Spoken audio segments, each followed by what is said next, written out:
चला त्याची भाजी कशी बनवायची ते बघूया। आता हे प्रथम मी स्वच्छ धुवून घेणार आहे। तर चला इथे बघू शकता आपण हे शेंगा अशा कापून स्वच्छ धुवून घ्यायच्या आहेत पाण्यामध्ये आणि मी इथे मसाला घेतलेला आहे। आपण आता गॅसवर पातेलं ठेवून घ्यायचं आहे। 2 चमचे तेल टाकून घेऊयात।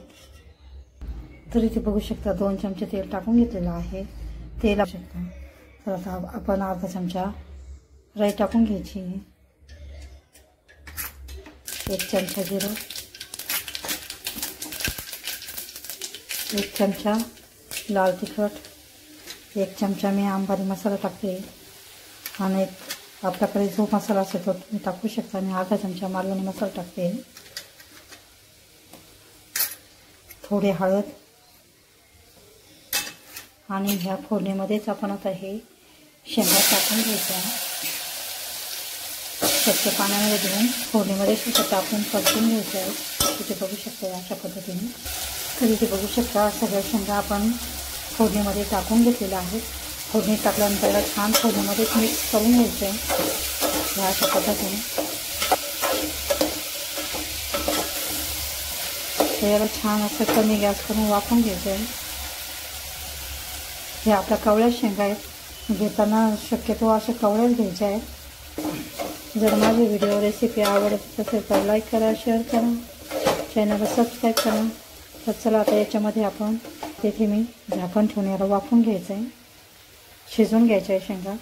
तर चला याच्यामध्ये आपण आपल्या ह्या मसाल्यामध्ये असे छान शेंगा परतून झालेल्या आहेत। इथे मी अर्धा ग्लास पाणी टाकून घेतलेलं आहे आणि याला ह्या पाण्यामध्येच आता आपण शिजवून घेणार आहोत। झाकण ठेवून द्यायचे आणि शिजू द्यायचे। 10-15 मिनिटांमध्ये आपल्या शेंगा अशा छान शिजून जातात। तर चला मसाला मीठ टाकून घ्यायचं आहे, मी अर्धा चमचा टाकते आणि त्याला छान असं मिक्स करून घ्यायचं आहे। तुम्ही याला अशा थोडी रशाची पण ठेवू शकता किंवा तुम्ही याला कोरडी पण करू शकता।